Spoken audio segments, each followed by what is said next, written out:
Big pass வந்து முடிஞ்சு போச்சு.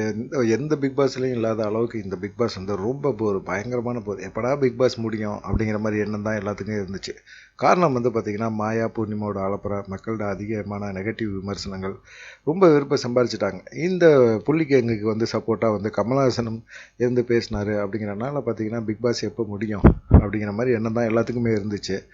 அதே போல் பார்த்தீங்கன்னா, இவங்க பூர்ணிமா, மாயா இவங்கெல்லாம் பார்த்தீங்கன்னா, எல்லாத்தையுமே கிண்டல் பண்ணி, கேவலப்படுத்தி, ரொம்ப பிரதீப்புக்கெல்லாம் ரெட் கார்டு கொடுத்ததெல்லாம் பார்த்தீங்கன்னா, ரொம்ப மனிதர்கள் வந்து ரொம்ப வெறுக்க ஆரம்பிச்சிட்டாங்க இவங்க 2 பேத்தையுமே.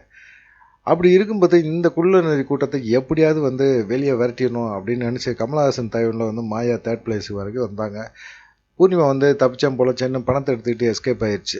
சரி இது மாதிரி போயிடுச்சே அப்படின்னு சொல்லிட்டு டைட்டில் வந்து அர்ச்சனா தான் வின் பண்ணுச்சு. இருந்தாலும் பார்த்தீங்கன்னா, பூர்ணிமாவுக்கெல்லாம் வெளியே வந்து மக்கள் வந்து செம்மையான செருப்படி கொடுப்பாங்க அப்படின்னு சொல்லி பார்த்தீங்கன்னா, அவங்களுக்கு வந்து சினிமா பட வாய்ப்புகள் அதிகமாகிட்டே இருக்குது அப்படின்னு சொல்கிறாங்க.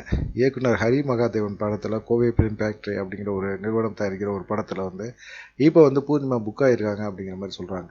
ஏற்கனவே அவங்க உள்ளே போகும்போதே பிக் பாஸ் வீட்டுக்குள்ளே போகும்போதே சிவப்பி அப்படிங்கிற ஒரு படத்தில் நடிச்சிருந்தாங்க. இப்போ வெளியே வந்தோன்னே ஒரு படம் வந்து புக் ஆகிருக்கு. பிக் பாஸ்லேருந்து வெளியே போன யாருக்குமே படங்கள் புக் ஆகலை. ஆனால் பூர்ணிமாவுக்கு ஒரு படம் புக் ஆகிருக்கு அப்படின்னு சொல்லி சொல்கிறாங்க. இதை நீங்கள் எப்படி பார்க்குறீங்க? மக்கள் கழுவி ஊற்றினாலும் சிலர் வந்து அவங்கள ரசிக்க தான் செய்கிறாங்க அப்படிங்கிற மாதிரி தான் தோணுது. நன்றி, வணக்கம். தொடர்ந்து ஆதரவு கொடுங்க.